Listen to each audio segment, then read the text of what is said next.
Bonjour, je suis donc le docteur Livrati Fabien. J'exerce dans le 13 à Vitrolles.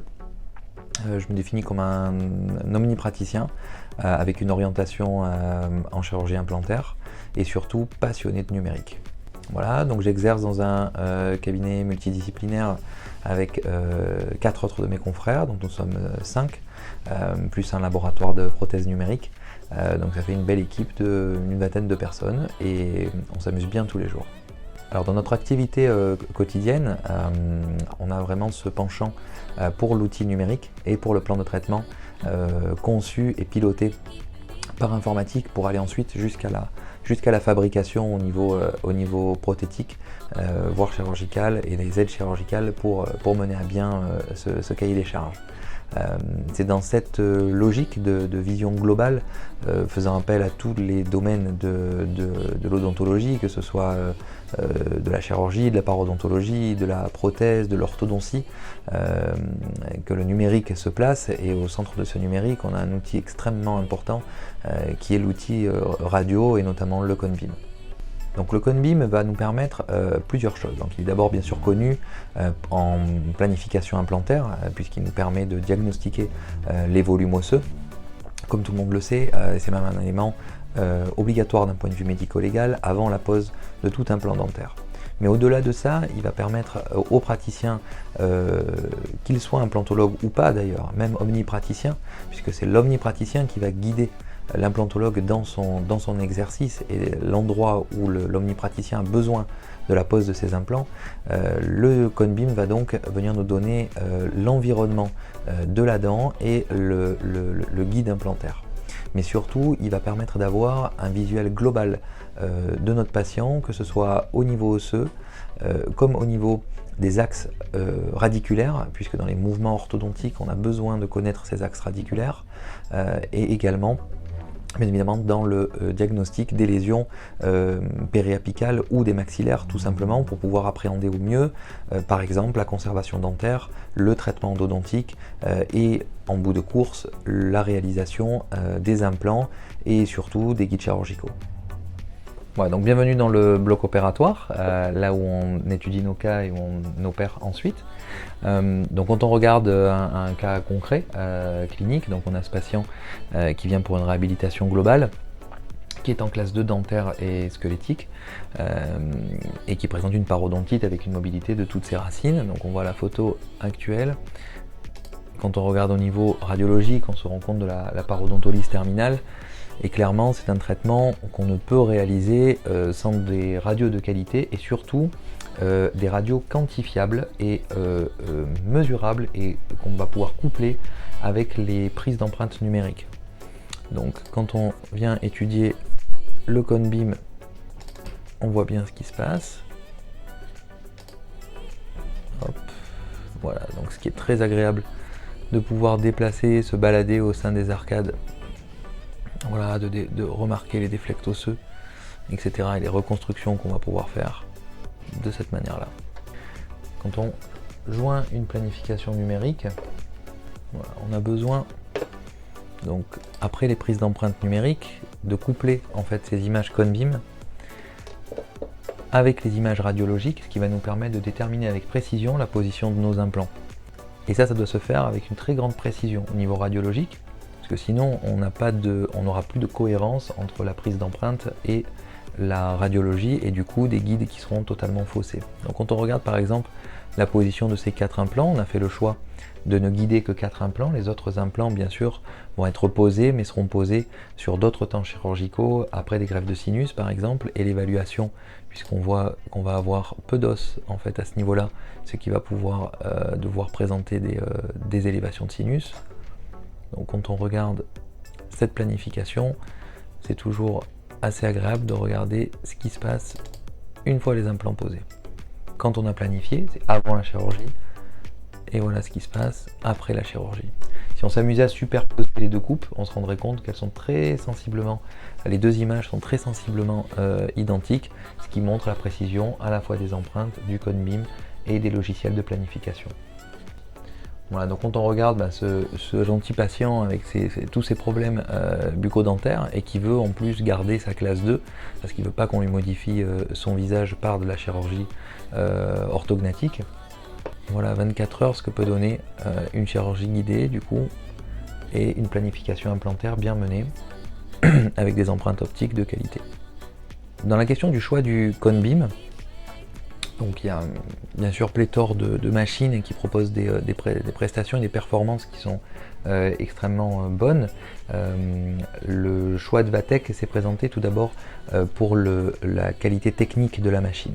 Des éléments peut-être essentiels dans les radios sont la largeur du champ et également la présence ou pas d'artefacts, puisque comme vous le voyez dans les cas qu'on a montrés, il y a souvent dans la bouche de nos patients de nombreuses prothèses avec des éléments métalliques à l'intérieur, ce qui crée énormément de bruit dans les images. Et c'est vrai que Vatek est extrêmement performant dans ce domaine-là. Ce qui a porté mon choix personnellement à aller dans ce domaine-là après avoir eu plusieurs comparaisons d'images et de mise en place en fait au niveau même de l'ergonomie de la prise de radio et de la facilité de radio. Le deuxième élément dans la radio Vatek aussi était l'irradiation patient qui fait partie des plus faibles du marché et qui est toujours un élément qui est en tout cas très préoccupante pour les praticiens comme pour les patients. Le dernier point, et c'est en ça peut-être que le praticien numérique est très soucieux en fait de la radio, est en termes de déformation et d'intelligence artificielle, puisque le fait d'avoir des radios extrêmement précises qui permettent d'avoir une reconstruction avec le minimum de déformation entre l'acquisition de l'image et sa reconstruction va permettre de pouvoir exploiter ces images pour les coupler avec des fichiers STL, avec des empreintes numériques pour pouvoir réaliser nos guides chirurgicaux. Pour les praticiens numériques, justement, qui sont un peu férus au niveau orthodontie et notamment les planifications par setup numérique et ensuite les mouvements dentaires par aligneur, on a donc l'obligation de réaliser une téléradiographie de profil avec une analyse céphalométrique qui va nous permettre de poser le diagnostic des problèmes orthodontiques et ensuite du coup de pouvoir réaliser ces fameux setups. C'est pour ça aussi que je me suis intéressé au Radio Vatek, parce que j'aimais beaucoup leur logiciel de traçage qui est un gain de temps énorme. Et en plus de ça, les différentes exploitations au niveau de toute la bibliothèque et des bases de données d'analyse pour pouvoir exploiter ce tracé. Voilà. Donc quand on regarde la téléradiographie de profil, on est toujours extrêmement intéressé par avoir les outils de mesure et du coup d'avoir un traçage, même si l'expérience fait qu'avec le temps on arrive déjà à avoir les premiers outils, éléments diagnostiques sur la téléradiographie de profil, mais ne serait-ce que d'un point de vue didactique ou pédagogique, on a vraiment besoin et la nécessité, même l'obligation d'un point de vue médico-légal, d'avoir fait ces analyses au préalable. Donc quand on regarde l'outil de traçage en fait avec des vis qui va permettre de positionner grâce à l'intelligence artificielle les points d'analyse céphalométrique et ensuite l'exploitation de ces tracés avec les différents types d'analyse. Donc quand on clique avec le traçage des vis, vous allez voir qu'en à peu près une dizaine de secondes, on va avoir les points de traçage qui vont être réalisés de manière extrêmement précise, qu'on va pouvoir bien sûr modifier en fonction de nos connaissances et de notre analyse à nous, du placement de ces points, pour pouvoir avoir ensuite l'analyse la plus fine possible. Donc l'intelligence artificielle est un très bon maître, mais un mauvais guide. Voilà, donc on regarde, on a les points qui sont extrêmement bien placés là-dessus. J'ai pas de modification particulière à y ajouter. Et ce qui est intéressant, c'est qu'on peut regarder au niveau de l'analyse, le tableau d'analyse. Voilà, avec toutes les mesures qui vont être placées par rapport qui vont être données par rapport au calcul des points qui ont été mis en place, et du coup on va pouvoir ici donner nos diagnostics et surtout pouvoir jongler d'une analyse à une autre. Par exemple avec les chirurgiens maxillofaciaux qui vont avoir d'autres types d'analyses, on va pouvoir communiquer extrêmement facilement avec eux.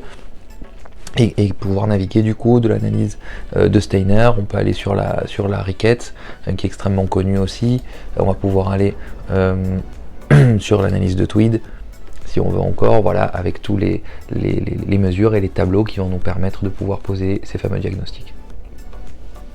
La question de rentrer dans l'ère de la troisième dimension quand on vient de la 2D, c'est-à-dire quand on a une radio panoramique classique et de passer sur une panoramique 3D avec des types d'acquisition Conbeam, c'est aujourd'hui une question essentielle et elle est pas nouvelle puisqu'il y a déjà une dizaine d'années avec la démocratisation de Conbeam, ces questions-là se posaient déjà. L'élan et l'avancée des progrès en implantologie.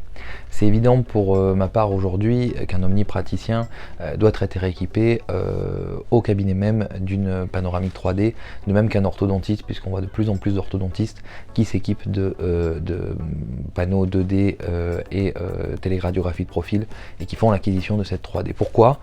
Tout simplement parce que cela permet d'avoir un diagnostic extrêmement complet, extrêmement précis, que ce soit dans on va dire en termes réellement diagnostic et pronostic d'une dent, par exemple dans l'environnement de la racine dentaire, que ce soit au niveau endodontique, au niveau parodontal, au niveau osseux, savoir comment aménager en fait le tissu autour de cette dent, savoir au mieux quand conserver une dent ou alors quand il faut plutôt procéder à son extraction et au remplacement par la racine artificielle, les voies d'abord chirurgicales dans les extractions dentaires, les indications sont multiples et le but ce n'est pas de toutes les citer, mais c'est évident aujourd'hui qu'un praticien d'omnipratique doit être équipé d'un Conbeam et pour la simple et bonne raison que c'est un gain de temps terrible dans notre circuit patient puisque la prescription peut être faite immédiatement en sortie de consultation et de voir une exploitation de l'image avec des